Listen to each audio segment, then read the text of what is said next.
Hello everybody, welcome to my channel, welcome to United Taste. അപ്പോൾ ഇന്ന് ഒരു സ്നാക്കായിട്ടാണ് കേട്ടോ വന്നിരിക്കുന്നത്. നമുക്ക് സ്വീറ്റ് കോൺ വെച്ചിട്ടൊരു സ്നാക്സ് ഉണ്ടാക്കിയാലോ? എങ്ങനെയുണ്ടാവും? അടിപൊളിയല്ലേ?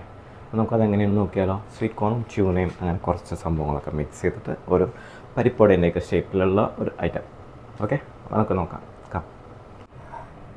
ഇതിന് വേണ്ടിയിട്ട് ഞാൻ ഇത്രയും ഒരു സ്വീറ്റ് കോൺ എടുത്തിട്ടുണ്ട്. ഇത് ഫ്രോസൺ സ്വീറ്റ് കോൺ ആണ് കേട്ടോ. ഇത് നമുക്കൊന്ന് ജസ്റ്റ് ചോപ്പ് ചെയ്തെടുക്കണം. അതുപോലെ തന്നെ ഇത്രയും വലിയൊരു സബോള, ഇതും ചെറുതായിട്ട് ചോപ്പ് ചെയ്യണം. ഒരു ചെറിയൊരു ഇഞ്ചി, ഇതും നൈസായിട്ട് ചോപ്പ് ചെയ്യണം. സ്പ്രിംഗ് ഒനിയൻ്റെ ഒരു തണ്ട് ഭാഗം, അതും നന്നായിട്ട് ചോപ്പ് ചെയ്യുക. ഒരു പച്ചമുളക്, ഇതും ചോപ്പ് ചെയ്യേണ്ടതാണ്. പിന്നെ ക്യാൻഡ് ട്യൂനാണ്, അത് കുറച്ച് മതി നമുക്ക്. പിന്നെ ഇതൊക്കെ ബൈൻഡ് ചെയ്തെടുക്കാൻ വേണ്ടിയിട്ട് കോൺഫ്ലോറും പിന്നെ ആവശ്യത്തിനുള്ള ഉപ്പും.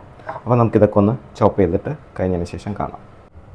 ഇത് ചോപ്പ് ചെയ്ത സാധനങ്ങളെല്ലാം ഇതിലേക്ക് ഇട്ടിട്ടുണ്ട്. അതിൻ്റെ ഒപ്പം തന്നെ ഞാൻ ട്യൂൺ ആഡ് ചെയ്തു. ഇനി ഇത് ബൈൻഡ് ചെയ്യാനുള്ള കോൺഫ്ലോറും കൂടെ നമുക്കിതിലേക്ക് ആഡ് ചെയ്തെടുക്കും. അപ്പോൾ ഞാനൊരു 1 ടേബിൾ സ്പൂണാണ് ആഡ് ചെയ്തിരിക്കുന്നത്. 1.5 ഇടുന്നുണ്ട്. നമുക്ക് മിക്സ് ചെയ്തിട്ട് ഇനി കുറവാണെങ്കിൽ നമുക്ക് ബാക്കി ആഡ് ചെയ്ത് കൊടുക്കാം കേട്ടോ. കുറച്ച് ഉപ്പും കൂടെ ആഡ് ചെയ്യാം. സ്വീറ്റ് കോണിൽ കുറച്ച് വാട്ടർ ഉണ്ട്, അപ്പോൾ നമുക്ക് ആദ്യം ഒന്ന് മിക്സ് ചെയ്ത് നോക്കാം. മിക്സ് ചെയ്തിട്ട് വാട്ടർ കറക്റ്റ് ആയില്ലെങ്കിൽ ആഡ് ചെയ്താൽ മതി കേട്ടോ. നമുക്ക് ബൈൻഡ് ചെയ്യാം. ഇങ്ങനെ മിക്സ് ചെയ്ത് നല്ല രീതിയിൽ ബൈൻഡ് ചെയ്തെടുക്കാം. ഓക്കെ, അപ്പോൾ നമുക്കിത് മിക്സ് ചെയ്തിട്ട് കാണാം. ഓക്കെ, അപ്പോൾ ഞാനതിങ്ങനെ കുഴച്ചതുപോലത്തെ ബോൾസ് ആക്കി വെച്ചെടുത്തിട്ടുണ്ട്. ഈ ബോൾസ് നമ്മൾ ആ പാനിലേക്ക് വെച്ചിട്ട് നമുക്കൊന്ന് പ്രസ് ചെയ്ത് കൊടുത്തിട്ട് ആ ഷേപ്പാക്കി എടുക്കാം കേട്ടോ. അങ്ങനെയാണ് ചെയ്യേണ്ടത്.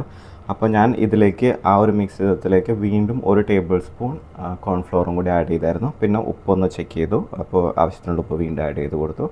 എന്നിട്ട് ഞാൻ കൈ കൊണ്ട് കുഴച്ച് ഇങ്ങനെ ഉരുളകളാക്കി വെച്ചതാണ് കേട്ടോ അത്. ഓക്കെ, എന്നിട്ട് നമുക്കിന് പാനിലേക്ക് ഓയിൽ വെച്ചിട്ട് നമുക്കിത് ഷാലോ ഫ്രൈ ചെയ്യാം, ഡീപ്പ് ഫ്രൈ അല്ല കേട്ടോ. അപ്പോൾ നമ്മൾ പാനിലേക്ക് ഓയിൽ വെച്ചിട്ടുണ്ട്. ഓയിൽ നന്നായിട്ട് ചൂടായി വന്നിട്ടുണ്ട് കേട്ടോ. അപ്പോൾ ഇതിലേക്ക് നമുക്ക് ആ ഓരോ ബോൾസ് വെച്ച് കൊടുത്തിട്ട് ജസ്റ്റ് ഒന്ന് പ്രസ് ചെയ്ത് കൊടുക്കാം കേട്ടോ.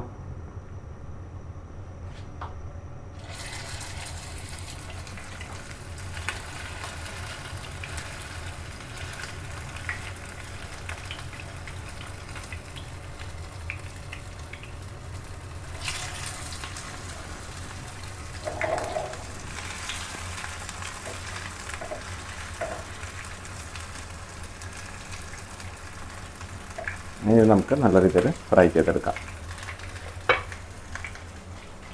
ഒരു സൈഡ് പൊരിഞ്ഞപ്പോഴത്തേക്കും അടുത്ത സൈഡ് ഞാൻ മറിച്ചിട്ടിട്ടുണ്ട് കേട്ടോ. പെട്ടെന്നാവും, അധികം കുക്കിംഗ് ടൈമൊന്നുമില്ല കേട്ടോ. ലൈക്ക് എല്ലാം എൻ്റെ സ്വീറ്റ് കോണിന് അധികം വേവില്ല. ആ ഒനിയനും ആ ഒരു കോൺഫ്ലോർ നമ്മൾ ചേർത്തിരിക്കുന്നതും കൂടി ഒന്ന് ബൈൻഡ് ചെയ്ത് കിട്ടാനുള്ള ടൈം മാത്രം മതി ഒന്ന് ഫ്രൈ ആവാൻ. അപ്പോൾ ലോ ഫ്ലെയിമിൽ ചെയ്യാം കേട്ടോ. ദാ മക്കളെ നോക്കൂ, അടിപൊളിയായിട്ടില്ലേ? നല്ല ലുക്കിലേ കാണാനായിട്ട്. സെയിം ഓൾമോസ്റ്റ് നമ്മുടെ പരിപ്പോടെയൊക്കെ പോലെ തന്നെ, പക്ഷേ ഇതിൽ ആ ട്യൂണേൻ്റെ ഫ്ലേവർ വന്നിട്ടുണ്ട്. സ്വീറ്റ് കോൺ ഹെൽത്തിയാണ് കേട്ടോ. ഒരു ഐറ്റം മൊത്തം നമ്മൾ ഹെൽത്തിയാണ്. പിന്നെ നമ്മൾ ഓയിലിൽ ഷാലോ ഫ്രൈ ചെയ്യുന്നത് ഒഴിച്ചാൽ ബാക്കിയെല്ലാം ഹെൽത്തി ആയിട്ടുള്ള ഐറ്റംസാണ് ഇതിനകത്തുള്ളത്. അപ്പോൾ ഈവനിങ് നമുക്കൊന്ന് ഒരു ക്രേവിംഗ് ഒക്കെ വരുമ്പോൾ നമുക്കൊന്ന് മഞ്ച് ചെയ്യാനായിട്ട് ഇങ്ങനത്തെ ഐറ്റമൊക്കെ നമുക്കൊന്ന് റെഡിയാക്കി നോക്കാം. ഒരെണ്ണം അങ്ങനെ എടുത്ത് നമ്മുടെ കെച്ചപ്പിൽ മുക്കി, ഞാനിതിപ്പോൾ ബനാന കെച്ചപ്പാണ് ഉപയോഗിച്ചിരിക്കുന്നത്. ആ കെച്ചപ്പിൽ മുക്കി നമ്മൾ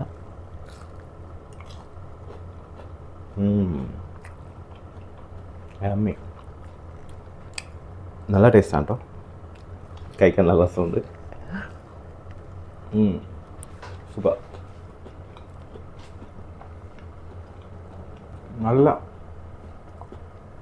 നല്ല ടെക്സ്ചറാണ് ഇതിൻ്റെ. ഓൾമോസ്റ്റ് നമ്മുടെ വടകളുടെയൊക്കെ അതേ ടേസ്റ്റ് തന്നെ, പക്ഷെ അതിൽ കുറച്ച് ഇൻഗ്രീഡിയൻസ് ഒക്കെ മാറ്റം വരുത്തിയത്.